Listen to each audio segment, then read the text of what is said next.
আগডুম বাগডুম ঘোড়া ডুম সাজে, ঢাক ঢোল কাসর বাজে, বাজতে বাজতে চললো ডুলি, ডুলি গেল সেই কমলা ফুলি, কমলা ফুলির বিয়েটা সূর্যি মামার টিয়েটা।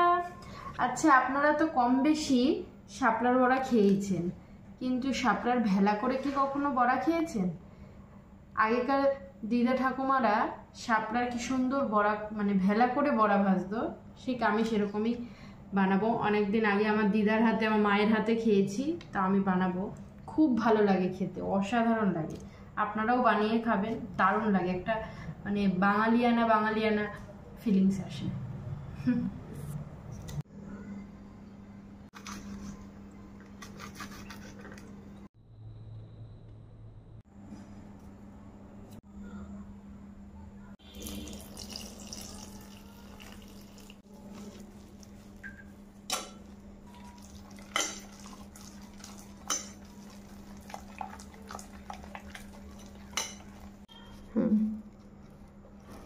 এরকম ভাবে ভেলাটা করে নিতে হবে,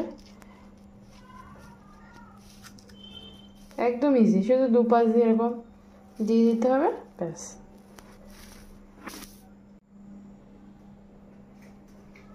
আপনারাও এরকম ভেলা বানিয়ে বড়াটা ভাজবেন, খুব ভালো লাগবে খেতে। এই যে দেখুন কত কিউট লাগছে না?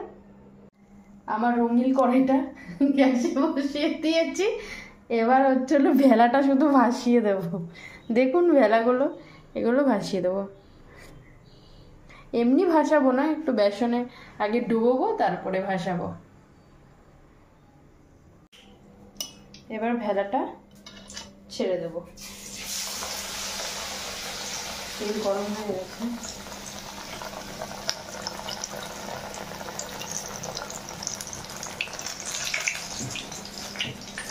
তারপরে ভেলা ভালো করে মাখিয়ে নিই।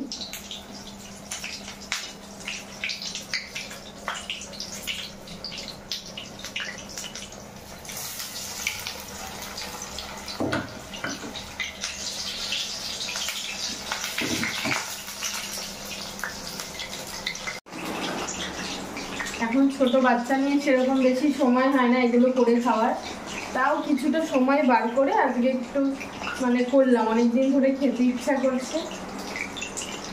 আপনাদেরও যদি সময় না হয় এগুলো করার, তাহলে আপনারা একদম ছোট ছোট করে কুচিয়েও বেসনের সাথে সুন্দর করে লঙ্কা কুচি, হলুদ, কালো জিরে সব কিছু দিয়ে মাখিয়ে ওটাও মানে বড়া ভেজে খেতে পারেন, ওটাও খুব ভালো লাগে।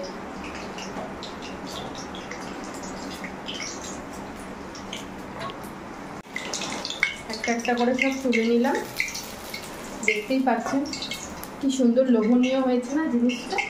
আমার তো এখনই খেয়ে নিতে ইচ্ছা করছে, কিন্তু এখন একটু গরম, এইসব জিনিস আবার ভেতরে গরম ভাবটা বেশি থাকে, একটু ঠান্ডা হওয়ার পরে তারপরে খেতে হবে, নাহলে একেবারে মুখ জিভ সব পুড়ে যাবে।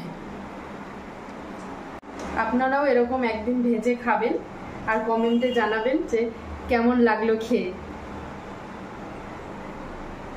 A few moments later.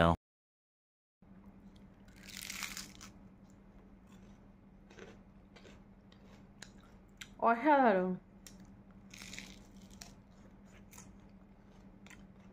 দারুণ খেতে, দারুণ। আপনারা অবশ্যই বানাবেন, দারুণ খেতে।